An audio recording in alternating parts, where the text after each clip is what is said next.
Okay, so I've been struggling for just several minutes with this laptop, and if you're watching this and you see this kind of flickering while this is going on, it's because my laptop monitor won't stop flickering, and I've tried to get it to stop for like an hour or so, and it just won't do it. It just keeps flickering. So I'm probably gonna have to take it and get it repaired somehow because I'm pretty sure something is loose on the inside. Like if I put pressure on the bottom of it in a certain spot, it'll start working again. But then as soon as I release the pressure, it'll go back to flickering, and the flickering is really annoying. But I'm gonna try to power through it for you guys, for you, the viewers, my friends out there who actually watch this stuff. Uh, we're gonna try to get through this, okay? So just bear with me. Sorry about the flickering, if it's even something that's noticeable. I mean, I kind of figure it is, like especially if you look at the reflection on the packaging. You see how it just blinked like that? That's what I've been having to deal with. So, we got another action force from Valaverse, and this is Duster, which this is apparently based on a real guy, Tim Kennedy, who is a mixed martial artist. So I don't watch a whole lot of mixed martial arts, so I'm not like incredibly familiar with this guy, but apparently he's like a real life dude who was actually in the army and served in the special forces and everything like that, and so they made an action figure of him. So I've got two of these action force figures so far, both of which are based on real people. So I mean, I'm pretty sure that this guy's fictional, or this other dude over here, he's probably fictional too. But at least 50% of the guys at the top here, on the top row, the good guys, uh, they they're based on real people. I mean, Sergeant Slaughter is still like, since he's a wrestler, I guess he's kind of a fictional character, but it's still like a figure of Bob Remus. So whatever. Anyway, let's go ahead and open them up, and I'm gonna cut the tape at the bottom here. Say, I didn't notice before on the Sergeant Slaughter figure, there's some credits down here. Packaging, art, and design, Netho Diaz, Troy McKee, and Andrew Kramer. Action Force created by Bobby Valla. So there's that. So might be some. I kind of figured maybe there would be like some credits for sculpting or whatever, but I don't really see that on here. So it does say a lot of copyright information. So and it's got the file card here, so we're going to read the file card. Duster. File name, Kennedy Timothy F. Primary specialty, 18B Senior Special Forces Weapons Sergeant. Secondary skills, 5P Parachutist, 5Q Pathfinder, B4 Sniper. Birthplace, San Luis Obispo, California. Rank affiliation E8 Master Sergeant. So that's a pretty high rank. I think that's the highest rank you can have, and is it an enlisted man? I think. At the age of 25, Duster enlisted in the United States Army as a Special Forces candidate, and and completed one station unit training and airborne school at Fort Benning, Georgia. Georgia. He was assigned to the 7th Special Forces Group, where he served as a team sniper on multiple deployments. Tim served on active duty until the dissolution of the United States. This is where it starts to become fictional. Because we all know that the United States isn't going to dissolve anytime soon, right? Okay. At which time he made a conscious decision to retire. After retirement, Tim established his own private security firm called Sheepdog Response, comprised of U.S. military veterans and trained civilians. By establishing a network of contacts across the former Union, Tim was able to use Sheepdog Response as both a contract security firm protecting government officials, as well as to gather intelligence through his network of security officers. Uh, from the moment New Colonia was formed, Duster was recruited by none other than Karak himself. Of course, this invitation was declined on several instances. It wasn't until a private mission went sour that Duster began to have a change of heart. Tim started to realize that the Swarm and New Colonia were treading on freedoms that he had helped to fight and protect for so many years. With the persuasion of the former sergeant, Slaughter, I guess, Tim decided to join up with Action Force. Duster brought a unique set of skills and experience to give the team the edge it needed to find out who was pulling the strings in the nation and defeat them once and for all.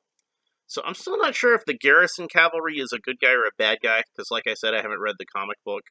That to me seems like it could go either way. The Swarm is obviously bad guys. I mean, you can look at them and tell that they're bad guys.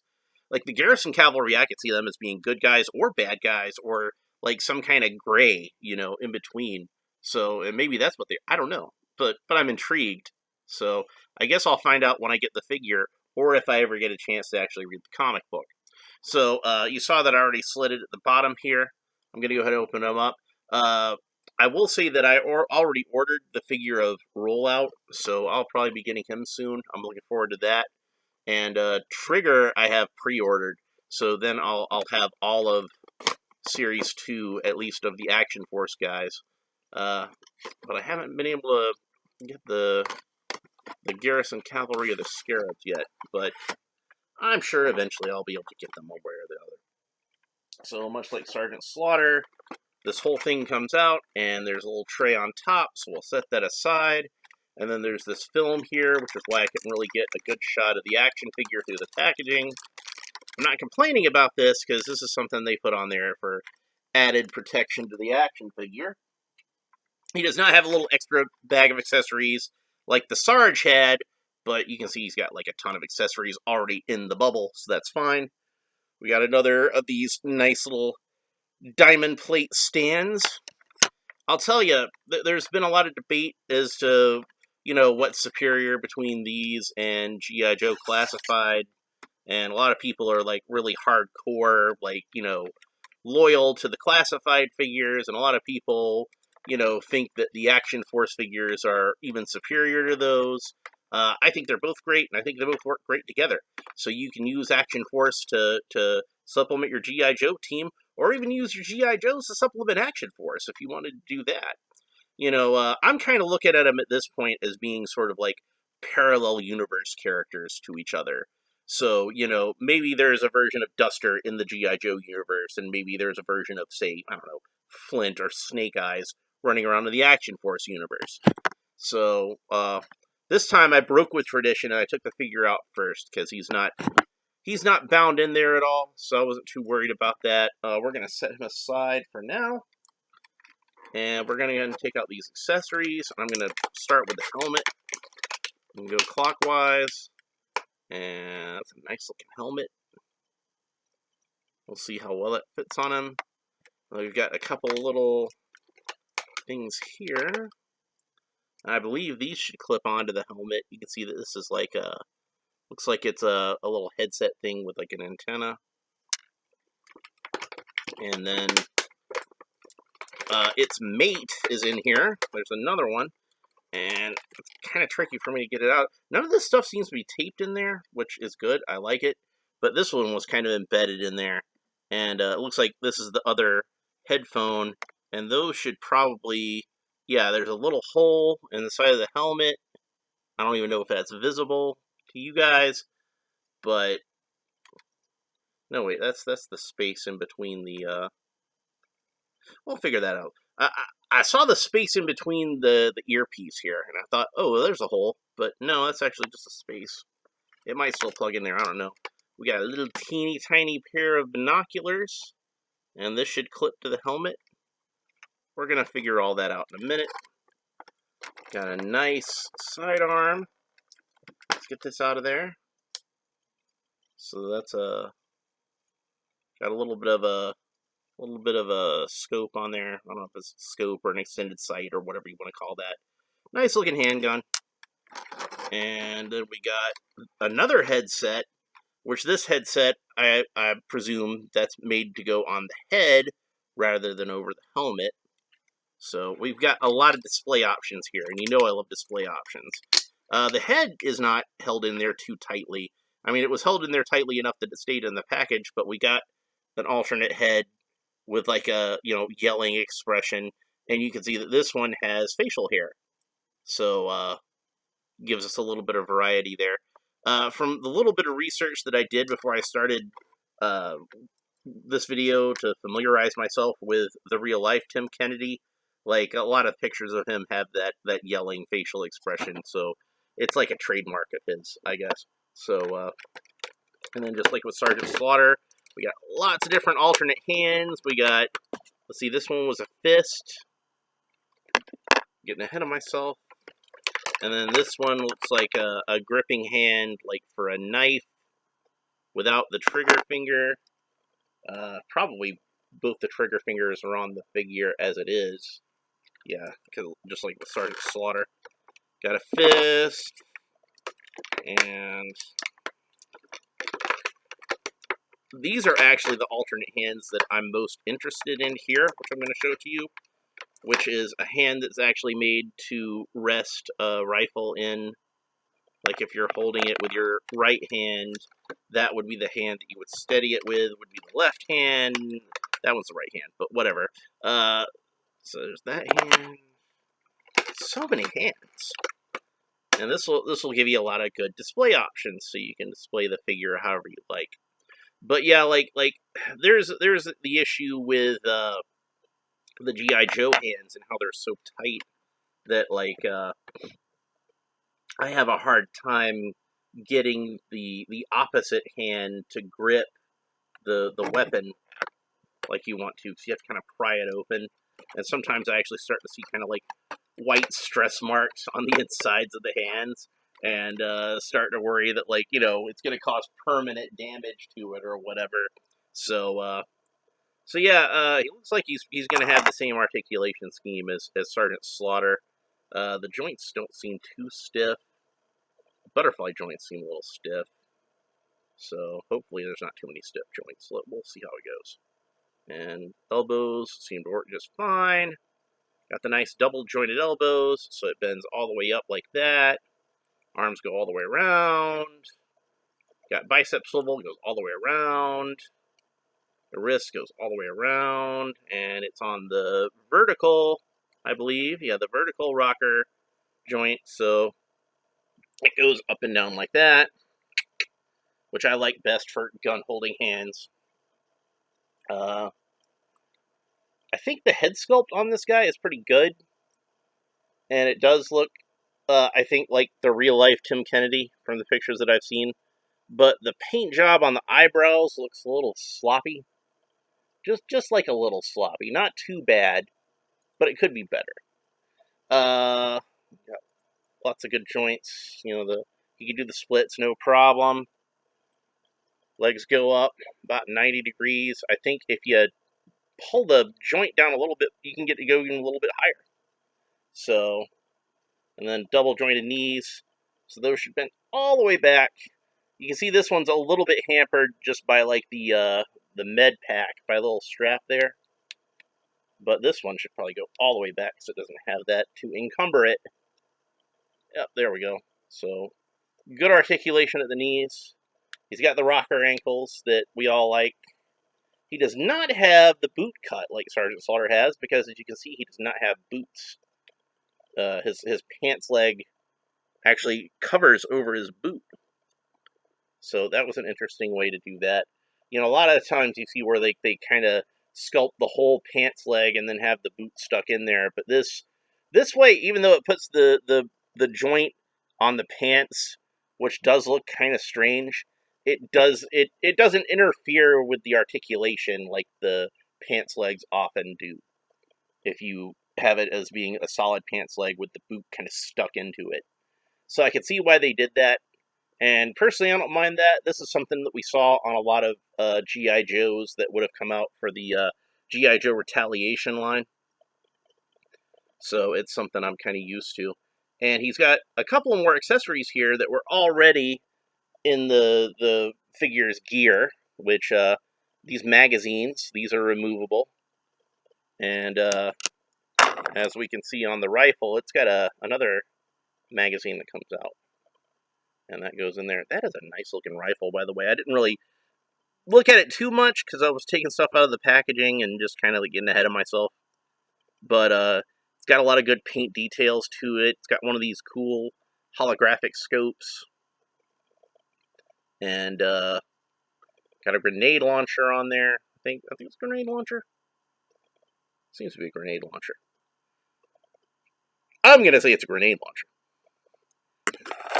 I'm not like an expert on weapons or anything, but I'm going to pretend that's what it is, if it's not. It could be a shotgun, but I think it seems more like a grenade launcher. So, and then the knife, of course. One of the things I love about modern action figures is these knives will come out and things like that. It's a little knife, but, you know, this would be just kind of like an emergency sort of thing, I think. Like, I think I'd mentioned before how when I had the first wave of G.I. Joe figures when I was a kid, and I think Grunt was the first one that I had that had a knife kind of sculpted into his chest. And it's the same sculpt that they used for Stalker and for Hawk, but Grunt, like I said, was the first one I got. Oh, and Snake Eyes.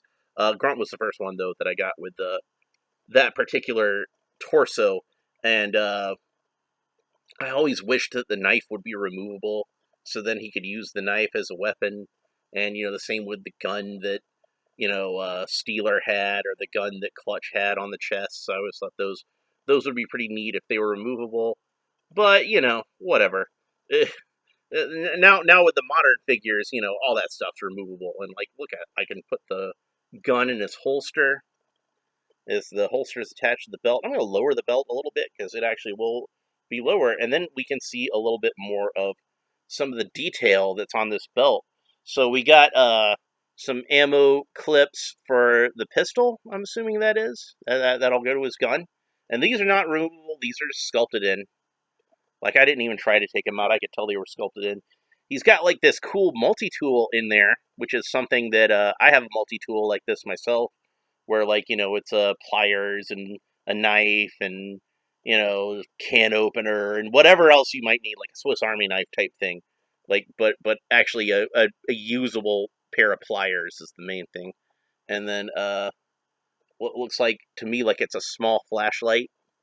And another even smaller knife, which is not removable. But this is almost kind of like a pen knife that's, you know, just not folded up. And then the holster to hold his sidearm, which fits in there a little more loosely than I would like. I'll be honest.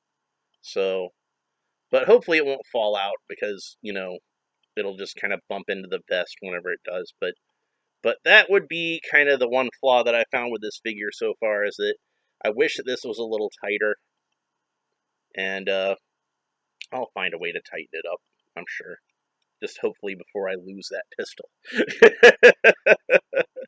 But he's a great looking figure. I love the colors on there. Like, you've got, like, different shades of green. Like, the green on the belt and the vest and the med pack. These all kind of match up with each other. And then the pants are a much more dull shade of green. And then he's got, like, this blue t-shirt. And you can see all these little details on here, which are really nice. Like, there's a carabiner here, and the Action Force logo on his chest. He's got a little radio. It kind of reminds me a little bit of Lieutenant Falcon. And, like, when I was a kid, how Falcon was one of my favorite G.I. Joe figures, and probably my favorite of the vintage, you know, good guy G.I. Joe characters. Like, probably my third favorite G.I. Joe figure overall, because Zartan would be number one, the original Zartan, and then the original Destro would be number two, and then number three would be Lieutenant Falcon. But, like, I remember looking over all of these. Oh, I better put the ammo clip back in there before I lose it. But I remember looking over all these details on Falcon and just being impressed by like all the thought that went into this figure and how he fit together and how all these details served like a specific purpose. That's kind of the feeling I get looking at Duster here, and how I can just go through here and be like, oh well, look, this is here for this, and this is here for that. Oh look, and the radio, it connects back to the walkie-talkie on his back. So that's again, it just, I don't think it's just removable. This looks like it's solid with the pouch, but it's cool that it's on there. So this guy could almost be kind of like the Action Force answer to Lieutenant Falcon in that regard. And you might point out other GI Joe figures that have just as much thought and detail put into them as Falcon, but that's just the one that I thought of offhand. So, but Falcon was one of my favorites, and this guy's really cool and it reminds me of him. So, reminds me a little bit of Flint. The darker shirt kind of reminds me a little bit of Flint. Actually, it being a blue shirt, it kind of reminds me of the 2002 version of Dusty, if you remember that one, where he had the blue shirt. In fact, let me look over here. Do I have... thought that I had somewhere around here. I could have sworn. There he is. So I've got, damn it. That was the part I really needed. It just fell off his head. Oh, down into the pile of stuff you went. Sorry, I'm kind of disorganized. I got like a whole pile of stuff over here from trying to get things organized. But so I had the Cobra Island Beachhead, which is one of my favorite of the classified figures. And I was going to grab this beret off of his head. So, of course, when I picked it up, that was when the beret fell off. But yeah, let's see if this will fit on his head. This red beret. And hey, look at that. I made an instant 2000 Dusty custom. This is what he'd look like in Classified if you did the 2000 version of Dusty in Classified. And the beret doesn't fit on there perfectly, because I think his head's just like a little bit too big for it, but it fits on there kind of snugly. So yeah, if you're a big fan of the 2000 Real American Hero collection and you want to have that version of Dusty in your collection, just get yourself a Duster. Even the name is kind of similar, and steal Beachhead's beret, and there you go. You got 2000 Dusty. So I'm a big fan of that figure. I don't really think of him as Dusty, though. I kind of think of him as being like a unique character. Maybe in my G.I. Joe universe, I'll start using the 2000 Dusty custom that I made to be the G.I. Joe version of Tim Kennedy. Yeah, maybe I'll do that. Anyway, let's play around a little bit with some of these accessories. This is going to wind up being another long video like Sergeant Slaughter just because of all the stuff he comes with. So let's see, we got the headset, and that fits on there reasonably well, but in my experience, like, the headsets don't really fit on there, like, that well for play. Like, if a kid was trying to play with this toy, this headset would probably fall off, and it wouldn't take too much to make that happen. It fits on there well enough that if you just want to set them up for a diorama, or have them on your shelf like that, it's not going to, like, fall off or anything, but I would imagine, kids slamming these things into each other and running around in the backyard. Eventually, this thing would fall off, and it is green. So if it falls off in the backyard, it's gone, like, forever. You're never going to see it again.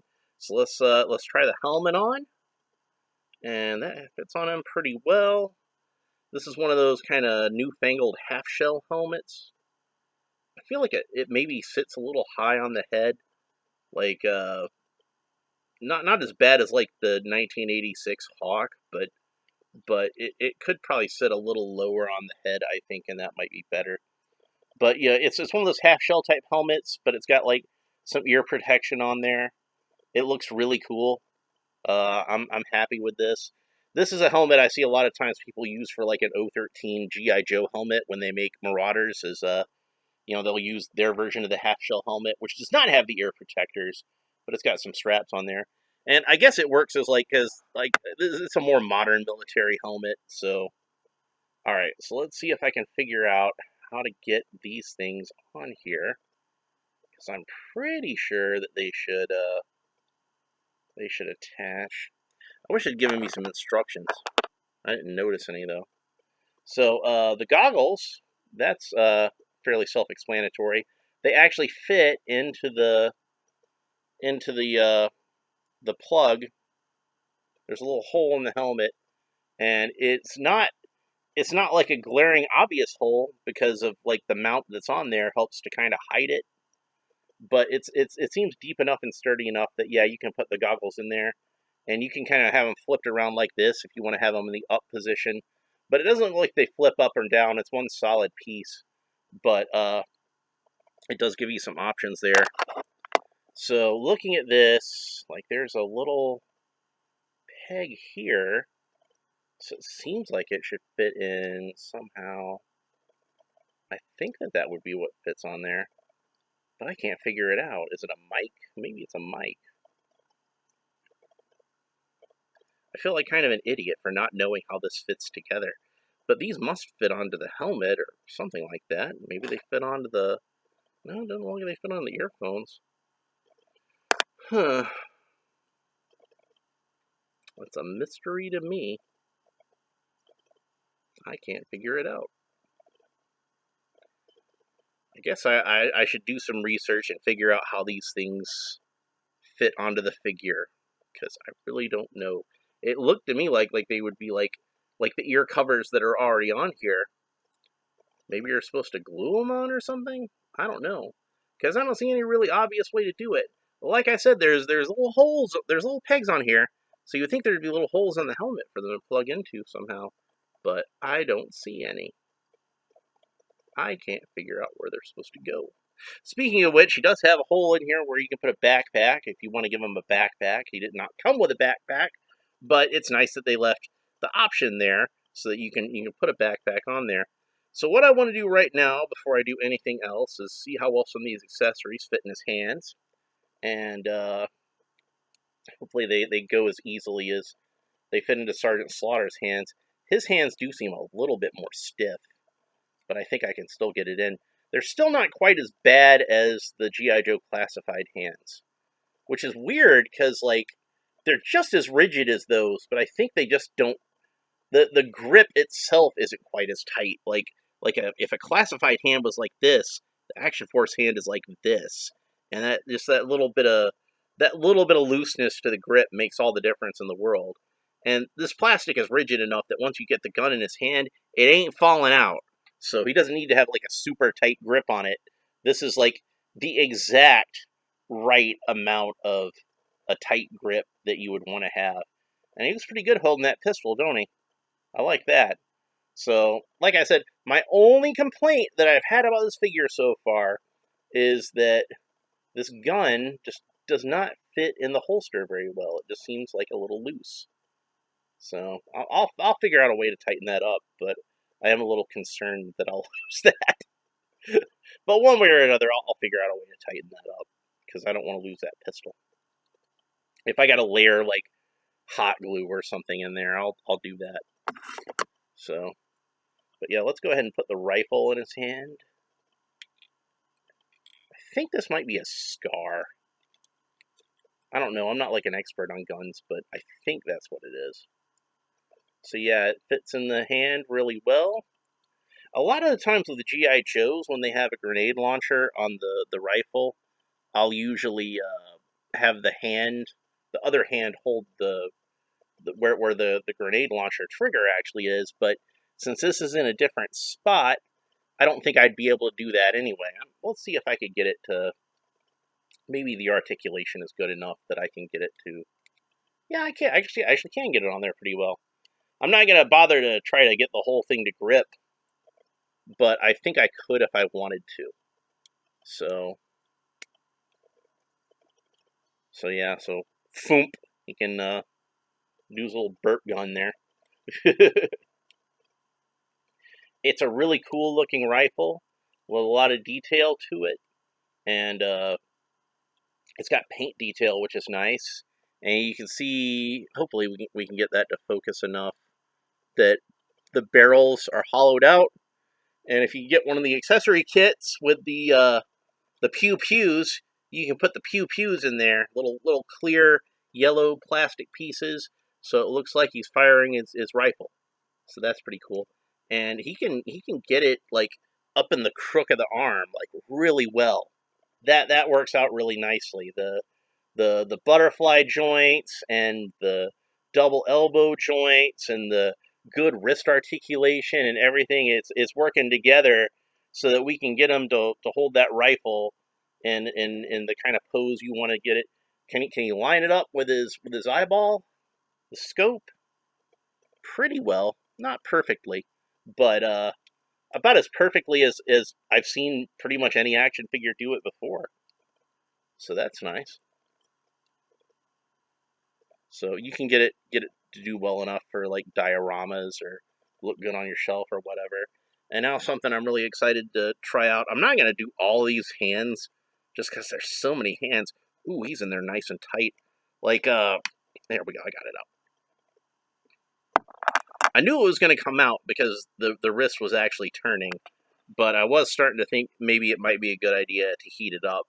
It didn't come out as easily as Sergeant Slaughter's hands. So let's see if I can get that in there all the way. That's one of these resting hands, so that he can rest his rifle on there. And I don't have it in there 100%. There, I think that's it. And look at that. He holds that rifle just beautifully. Beautifully. Look at the way he's got it. Both hands right there. Didn't have to stretch the hand open. Don't have to worry about any stress marks or anything. And he is ready to kick some ass. So let's go ahead and take this helmet off.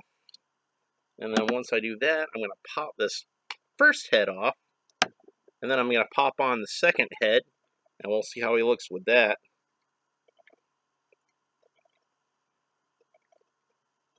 Their plastic is a little more rigid than what Hasbro uses for G.I. Joes and Marvel Legends and things like that.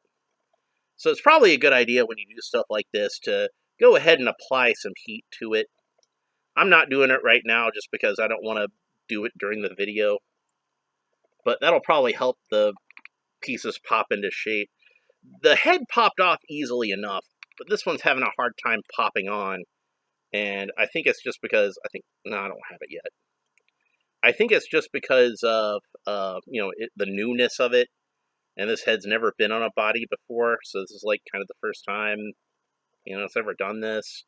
So it's a tight fit, and this show is not made for kids. But, you get the idea.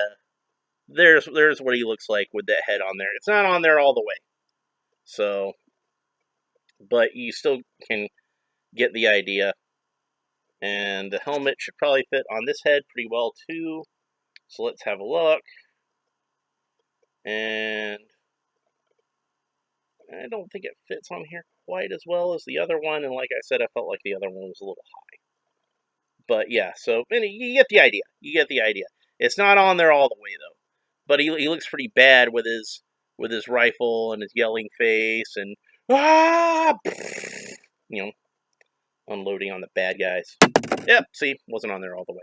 I'm lucky that didn't actually, mess up the computer worse. Like turn it off or something. The other head popped right back on here, all right. So yeah, it's just probably what I need to do is hit it with a hairdryer, soften it up a little bit, and then pop it on there and leave it on there for like, a few days or something like that. And hopefully that would kind of get it used to being on the plug, and then I can go back to, exchanging whichever head back and forth. I do like the yelling head, but it is the sort of thing where, like, you wouldn't want to have him yelling, like, all the time. I usually like neutral facial expressions on my figures. Those are the ones that I like best. Maybe sort of a grim intensity, depending on the character. Unless it's the Joker, I usually don't want like a ridiculously expressive face on there, but I kind of feel like just from the research that I've done on this guy that it does fit his character, and that this would be something that fans of the real life Tim Kennedy would want. They would want a head that's yelling like this, and they would want to have an alternate head where he's got the facial hair because again, that's kind of like one of his well-known looks. So you've got both the clean-shaven face and the bearded face, and they both look pretty good. But I can't help but think that it would be a good idea. Uh, and I'm not saying that they should have done this with this figure, understand, because 4 heads would have been a bit excessive, and they probably want to keep the figure somewhat affordable. But at some point in the future, if they do a version 2, it would be nice to have a head with a beard and a neutral expression and a clean shaven head that's yelling. So like, and then you could just have like as many options as you want. As it is, I kind of feel like, however you want to display this guy, whichever look you want to go with, it's good that you have options.